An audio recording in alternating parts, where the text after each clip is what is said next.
147편. 할렐루야. 우리 하나님을 찬양하는 것이 얼마나 좋은가. 그분을 찬양하는 것이 얼마나 아름답고 합당한가. 하나님은 예루살렘을 다시 세우시는 분, 이스라엘의 흩어진 포로들을 다시 모으시는 분, 마음 상한 이들을 고치시고 그들의 상처를 싸매주시는 분,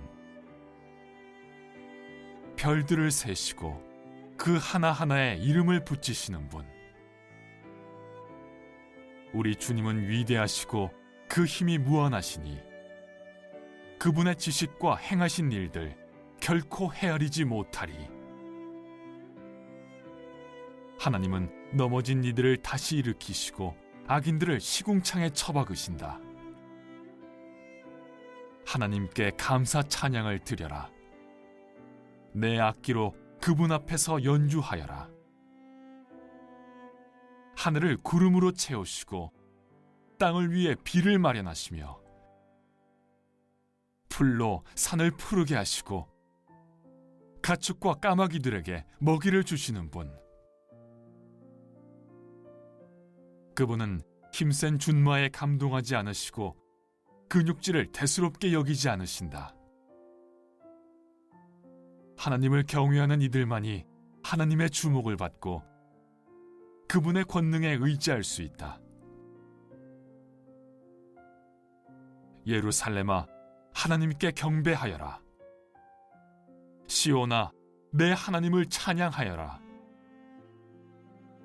주께서 내 성을 안전하게 지키시고 그 안에 있는 내 자녀들에게 복을 내리셨다. 내가 사는 땅에 평화를 허락하시고 내 식탁에 가장 좋은 빵을 차려주신다. 온 땅에 약속의 말씀을 주시니 그 말씀 빠르고 확실하게 전해지는구나. 눈을 양털처럼 뿌리시고 서리를 재처럼 흩으시며 우박을 모이처럼 흩뿌리시니 그 추위를 견딜 자 누구랴. 다시 명령을 내리시니 모든 것이 녹고 추위를 향해 입김을 내뿜으시니 갑자기 봄이로구나. 그분은 야곱에게 같은 방식으로 말씀하시고 이스라엘에게도 합당한 말씀을 주신다. 다른 민족에게는 이같이 하신 적 없으니 그들은 그 같은 계명들을 들어본 적도 없다. 할렐루야.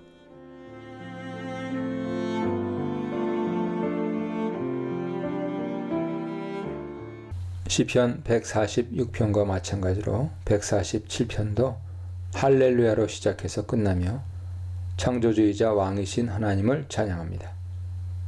이 시는 내용상 세 단락 1절로 6절, 7절로 11절, 그리고 12절로 20절 세 단락으로 나뉘며 각 단락은 하나님 찬양으로의 초대를 시작으로 하나님이 이스라엘에게 하신 일, 이스라엘의 회복, 보호, 공급, 사랑과 자연세계에서 행하신 일, 다스림, 보호, 공급, 사랑을 이유로 설명하면서 청중을 하나님 찬양으로 이끕니다. 시인과 공동체는 우리 하나님께 할렐루야를 외치며 찬양을 시작합니다. 우리 하나님이란 호칭을 통해 하나님이 이스라엘의 언약의 하나님이심을 상기합니다. 그가 이스라엘을 백성으로 삼으셨으니 우리 하나님을 찬양하는 일은 선하고 아름다우며 마땅한 일입니다. 이 3절은 이 포로 귀환의 사건을 실제적으로 또 은유적으로 서술합니다. 실제 여호와 하나님이 예루살렘을 세우시고 이스라엘의 흩어진 자들을 모으셨습니다. 여기서 세우다는 집을 짓다 보다는 재건하다의 의미입니다. 시간 순서대로 하면 이스라엘의 포로가 먼저 돌아왔고 그 후 예루살렘이 회복되었습니다. 그러나 시인은 예루살렘의 회복을 먼저 언급하여 그 의미의 중요성을 부각시킵니다. 예루살렘의 회복이 하나님의 임재의 회복과 언약이 되살아남을 상징하기 때문이며 포로기한 자체가 영적 의미로는 예루살렘의 회복이기 때문입니다. 포로 귀환의 놀라운 사건은 선지자들을 통해 미리 예고되었고 때가 이르러 그대로 이루어졌습니다. 언약의 하나님은 이스라엘을 위한 약속을 지키심으로써 신실하심과 인자하심을 보여주셨습니다. 이것이 끝이 아닙니다. 하나님은 귀환자들의 마음도 회복시켜 주셨습니다. 이스라엘의 흩어진 자들은 상심한 자들, 말 그대로 마음이 깨진 자들이었으므로 하나님은 그들의 상처난 마음을 위로하고 싸매어 치료하셨습니다. 이제 회복된 하나님의 도성에 기쁨과 찬양 소리가 충만합니다. 이스라엘의 구원자 하나님은 온 우주의 창조주십니다. 이스라엘의 회복과 구원은 하나님이 하시는 일의 일부입니다. 하나님의 위대하심은 측량할 길이 없습니다. 그는 별들의 숫자를 다 세시고 이름을 아십니다. 천체나 생물을 일일이 아신다면 그가 그의 백성을 얼마나 더 관심을 갖고 계시고 알고 계실까요? 창조주 하나님은 그의 많은 능력과 무궁한 지혜로 자연과 온 세상 백성을 다스리십니다.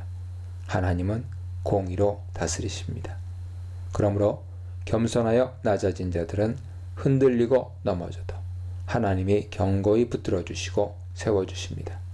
그러나 교만한 악인들은 땅에 엎드러뜨려 낮아지게 하십니다. 하나님의 공의와 은혜만이 세상의 질서를 가져올 수 있습니다. 7절로 11절입니다. 창조주 하나님의 만물을 다스리시는 일은 그의 공급하심을 통해 극대화됩니다. 3, 4절의 만물에 대한 하나님의 관심과 능력의 통치는 8, 9절에서는 하늘을 구름으로 덮어 땅에 비가 내리게 하여 산에 풀이 자라게 하신 일, 그리고 그 자라난 풀로 들짐승과 새들의 먹이를 공급하시는 일을 통해 확대 묘사되었습니다. 들짐승과 새들을 먹이시는 하나님은 당연히 나머지 피조물과 사람들도 다 먹이고 입히십니다. 그의 공급과 돌보심은 그를 경외하는 자들과 그의 인자하심을 기다리는 자들에게 제공됩니다. 이들은 하나님만 의지하며 말의 힘이나 사람의 다리를 의지하지 않기 때문이지요. 하나님은 인간의 공로나 힘을 기뻐하지 않으시며 그들에게서 오직 하나님에 대한 사랑과 신뢰를 원하십니다. 12절로 20절입니다. 하나님이 택하신 예루살렘과 시온도 시인의 무리와 함께 하나님 찬양에 초대됩니다. 2, 3절에서는 예루살렘과 이스라엘 백성을 회복하신 하나님을 찬양했고 13, 14절에서는 시온을 다스리시고 축복하시는 하나님에 주목하여 찬양합니다.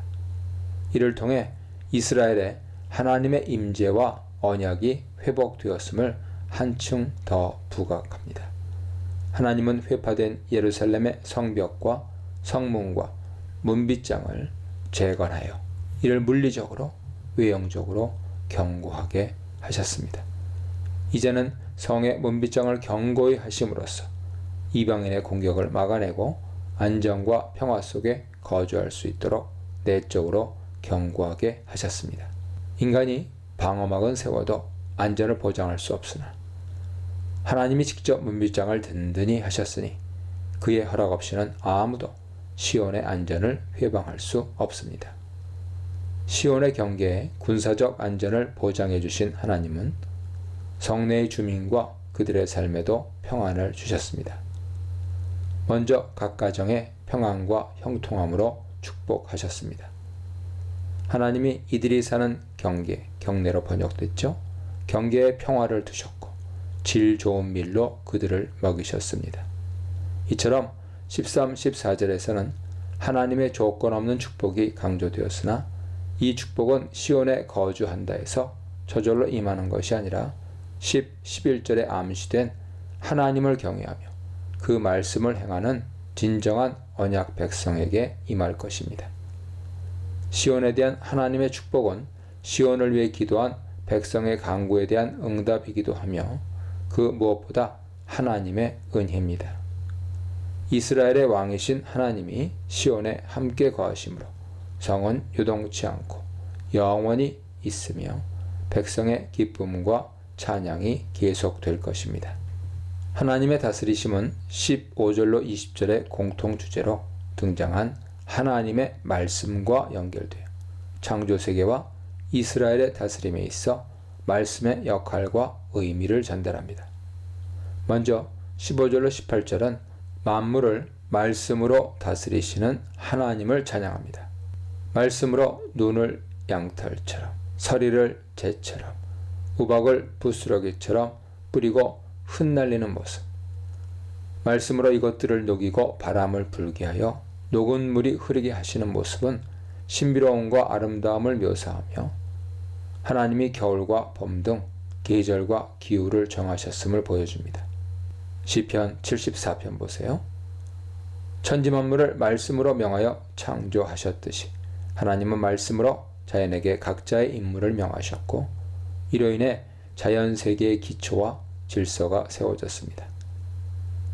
이 하나님의 말씀은 이스라엘에게도 제공되었습니다. 이스라엘에게도 그들의 본분과 질서가 세워졌습니다. 하나님은 시내산 언약을 통하여 이스라엘에게 율례와 규례를 보이셨습니다. 여기서 보이셨다는 말은 공표하셨다는 뜻입니다. 이스라엘을 야곱으로 칭한 것은 야곱의 12아들을 지칭함으로써 예루살렘 백성만이 아니라 모든 백성에게 하나님의 말씀이 선포되었음을 강조하기 위함입니다. 하나님이 율법을 주신 것은 그들에게 하나님을 알 수 있는 기회를 제공하고 하나님과 이웃과 조화로운 관계 속에서 하나님이 원하시는 거룩한 백성으로 성장하도록 돕기 위함입니다. 다른 민족은 하나님의 말씀을 직접 들은 적이 없어 알 수 없다는 진술은 이스라엘이 참으로 하나님의 보배로운 소유의 백성임을 부각시킵니다. 신명기 7장 6절, 14장 2절, 26장 18절 참조하세요. 이제 하나님의 은혜로 그의 말씀은 세상 모든 사람들에게 선포되고 있습니다. 이 선포된 하나님의 말씀을 받아 그를 신뢰하며 경외하는 자에게는 이스라엘에게 보이신 평안과 형통의 복이 함께 할 것입니다. 여호와를 찬양하라. 할렐루야로 시작된 이스라엘의 하나님 찬양은 여호와를 찬양하라로 마칩니다. 하나님의 지혜와 능력을 찬양하라. 하나님의 넉넉하심을 찬양하라. 말씀하시는 하나님을 찬양하라에 대해 묵상해 보시기 바랍니다.